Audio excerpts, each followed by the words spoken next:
Just 2 days back, a 6-year-old boy came to the OPD. When we saw him, we were shocked. The whole face was burnt. When we asked them, तो पता चला कि पटाखे जलाते वक्त पूरा पटाखा फेस पे बर्न हो गया, क्रैश हो गया. The whole face was burnt. He was not able to open his eyes. जैसे ही इवेल्युएट करा, we found out कि he has turned blind. एक फायर क्रैकर इंजरी के वजह say that boy turn blind. Hello everyone, I am doctor Purva Shah, pediatrician and neonatologist at Health One Hospital. And today we are going to discuss a very important topic, that is firecracker injuries. अभी दिवाली आ रही है, so you will be bursting crackers with your children and kids. तो उस चीज के लिए क्या ध्यान रखना है, that we are going to discuss today. पहली चीज, जो भी आप ला रहे हो उनके लिए पटाखे, you have to bring it under your supervision. You can not give money to your children even if they are 10-12 years old and they understand कि आप जाके आपको जो पसंद है वो लेकर आओ. No, you have to go with them. You have to see the firecrackers that you are buying have some standardization over them. No local products. That is the first point.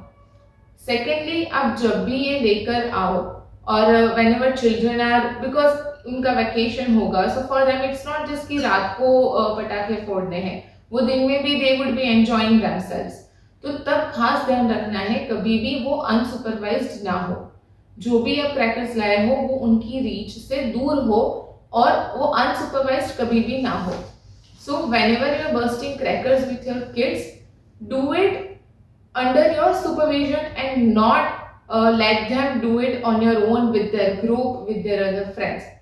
That is a very important second point. जब भी हम लोग पटाखे जला रहे हो तब खास ध्यान रखना है कि एक टाइम पे एक ही बर्स्ट करे. Only burst one cracker at one time, not simultaneously. हाथ में पकड़ के बिल्कुल नहीं करना है, ठीक है. ग्राउंड पे रख के डिस्टेंस पे करना है. फेस कभी भी स्ट्रेट नहीं आना चाहिए, थोड़ा ऊपर से होना चाहिए, सिर्फ हाथ आगे होना चाहिए. This is very important. एक जो हम स्पार्कल जलाते हैं, ठीक है, the sparkle can raise temperature up to 2000 degree Celsius. Now imagine कि अगर वो हाथ में लग गया, मुंह पे लग गया, तो बर्न्स किस हिसाब से हो सकते हैं. We have seen some grievous hurt on hands, feet, face, eyes. So all these things need to be protected. Another point, जो कपड़े आपने पहने हो, do not wear fancy, very heavy festival clothes, especially while bursting crackers. You have to make sure those are loose, comfortable, preferably cotton clothes that do not catch fire as easily as nylon or polyester.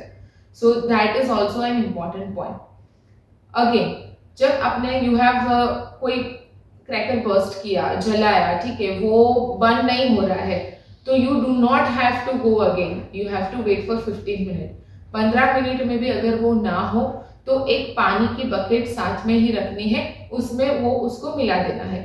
उसको ऐसे ही नहीं फेंक देना है. कभी भी वहां कुछ भी टेम्परेचर चेंज होगा तो they can burst on their own. So this is very important. कभी भी when you are with your kids and bursting crackers, तो साथ में कोई पानी का सप्लाई अगर हो तो बेस्ट, या फिर बकेट ऑफ वाटर भर के रखना है. That is again very important thing.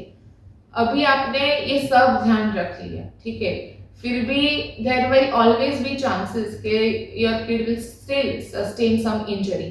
तो तब क्या करना है? First thing, do not panic. अगर कोई माइनर इंजरी है, थोड़ा सा ही जल गया है, तो पहले कोल्ड रनिंग टैप वाटर के नीचे वो इंजरी को धो देना है, ठीक है. क्लीन क्लॉथ से वाइप कर लेना है and then consult your doctor.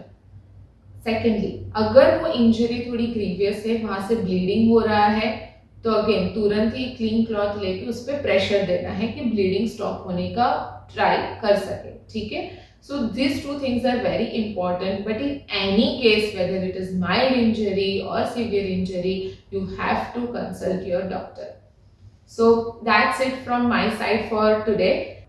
I hope these points will help you in celebrating a prosperous and a safe Diwali and have lots of fun with your kids. Thank you.